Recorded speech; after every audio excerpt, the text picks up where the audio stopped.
Well, we're not gonna shoot it just to be on the safe side. That's just silly.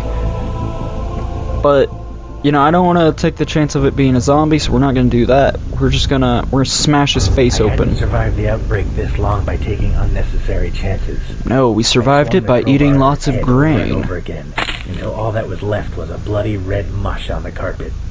Yay! Survive that. I see your carpet and I want to paint it red. As I walked into the back room, my heart sank. While the front of the shop had been left untouched, looters had clearly broken in at the back and taken all the medicine. Mm-hmm. Most likely, drug addicts in search of a fix. And they were like, searched everywhere. yeah, The only thing left give me some ibuprofen. I'm gonna be tripping on that ibuprofen. In the front of the shop and realized that my mission was far from over. I wondered if I could find any extra supplies before continuing. Okay, we're not gonna take the cash from the register. That just seems like a waste of time. Who knows if a chemist would have extra ammo, but we might be able to find a first aid kit. I know what you're thinking, but you just said that, you know, what good is a first aid kit gonna do? Who knows? It's surely they're gonna have one, and it's not gonna take too long to find one. Sold some basic first aid kits and equipment. It didn't take long to find what I was after. I put it in my backpack, and then I mean, if it was between this and if it was between the first aid kit and another crowbar, obviously I'd be dual wielding some crowbars. I'd be like the double Gordon Freeman. It would be fantastic. Towards the local mall. It was the only other place in town that I knew for sure had a pharmacy. And an absolute crap ton of zombies. But I didn't know where they were, and didn't want to risk getting eaten alive while looking for something that might not exist. As the mall finally came into view, I felt a strange mix of relief and horror. I was now close to my goal, but it seemed that the last few hundred yards would pose an almost insurmountable problem. The plaza in front of the building was infested with zombies, idly wandering in circles and occasionally bumping into each other. As I wondered what to do next, the wind suddenly changed direction, carrying my scent toward the pack of infected. In near perfect unison, the infected sniffed the air and turned to stare directly at me. Well, a split second later, they charged. Let's run! Let's get out of there! Okay, we're not gonna run towards them. Oh my god. There's too many of them to shoot them. We're not gonna just get eaten in some abandoned car. Like, seriously, what's the deal? That's why they're abandoned, is because the owners just got ate. And now the owners are gonna eat us. No, we're gonna run around the block and see if we can't figure out something else. Cannibals. So I turned on my heels and fled as quickly as I could. The infected were surprisingly fast on their feet, but luckily they struggled to avoid the mass of abandoned vehicles and debris that covered the road. Hooray! Abandoned vehicles saved our lives. And those that still followed were obviously. I mean, that's their main goal, is to save our lives. They're the best things ever. When I returned to the plaza, I realized that not many of the zombies had chased me as I had originally thought. Unable to reach the main entrance, and with the infected now approaching from all sides, I had no choice but to run down a small side alley. There was still a single doorway into the mall, and luckily it was still unlocked. I slammed the door shut behind me. It seemed reasonably strong, and was small enough to prevent large numbers of infected from pushing against it all at once. Still, leaving it as it was definitely posed a risk. Okay, well, I don't... lock the door and barricade it. What's the difference between locking the door and barricading it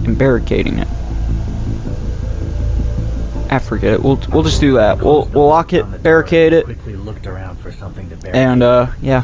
Luckily there was some old tables and chairs nearby, which I was easily able to wedge in front of the entrance. No one would be getting in or out this way anytime soon. Cool. Good deal. Now that I was reasonably sure that the infected wouldn't be getting into the building the same way I did, my attention turned to my new surroundings. I was in a long hallway with several storage rooms on either side. And it's pretty dark down here. The vague odor of damp and chemicals. I realized this was obviously some kind of basement used primarily by the cleaning staff. I could see a stairwell leading up to the main building at the end of the hall. Yeah, it's a good thing the, Wait, we're in a basement? How did we get into the basement from the ground floor? Okay, whatever. Let's make sure this place is secure before we head on. The various side rooms, making sure that none of the infected had made a home here. Fortunately, this part of the building was empty, but I soon realized that some of the rooms posed a serious problem for security. Oh no. Several of the windows had been smashed in the chaos following the outbreak. Since I didn't have the time or resources to block up every one, I instead closed all the interior doors and wedged chairs under the handles. As long as they weren't self-closing doors, I would have been fine with just closing them, because if we came back down, we would have seen the door been open, and we'd be like, oh, zombies are down here somewhere. Stairs to the ground floor, and then headed through a small doorway into the main building. Oh, who are these people? The mall was eerily in the picture, there's... and despite my best efforts to keep a low profile, every footstep seemed to echo throughout the entire building. The shutters on most doors had been closed, presumably in an attempt to keep the infected from roaming freely. Frequent bloodstains were an ever-present reminder of how little the shopkeepers had achieved. A sickening feeling in my gut told me this place had been the scene of a terrible massacre. As I slowly made my way to the central square, I recalled that the pharmacy was up on the second floor. I could see no signs of life, human or otherwise, and so decided to ascend the nearest escalator and secure the medicine the folks back at the farm so desperately needed. Okay. Before I could reach it, the silence was broken by a tremendous bang, swiftly followed by something... Did you hear that bang? That was an awesome sound effect. Shot at me. Somebody shot at me. We'll take cover. Get out of the line of fire. I immediately dove for the nearest pillar as several more bullets were fired. Oh, there we are. We're down in the bottom left. The pillar offered temporary respite from my assailants. Okay. So what are we gonna do? What are we gonna do? We're getting shot at. We're behind a pillar. I couldn't see them, but I could hear them maneuvering on the floor above. I had to act fast if I was to have any chance of survival. Oh my god, they're surrounding me. There's at least 4 in the picture. And we've only got a shotgun. They're up on the second floor. There's no way we can kill them.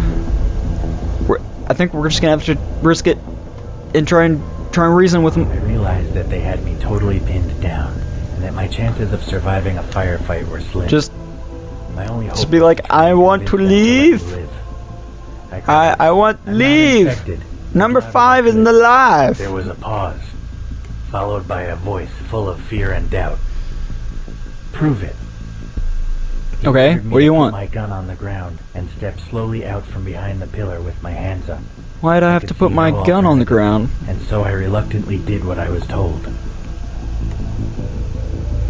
Ooh, I could see plenty of alternatives, like not doing that. That's also an alternative. Defenseless in the I think we're done. I explained that I hadn't been bitten, and that I meant them no harm. Oh, they're just gonna shoot me. The survivors Take my gun. among themselves for a moment, before one of them asked me to take off my clothes so they could see for themselves. Oh, these sick freaks, they don't even want to put bullet holes in the clothing. Finally satisfied that I wasn't so we're gonna live. The man asked me why I was here.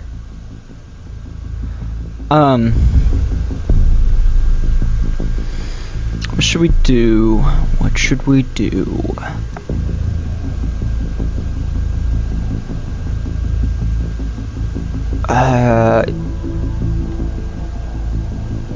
Let's just tell them about the mission. Maybe they can spare some supplies and let me leave. From the beginning, they'd probably find out sooner or later anyway.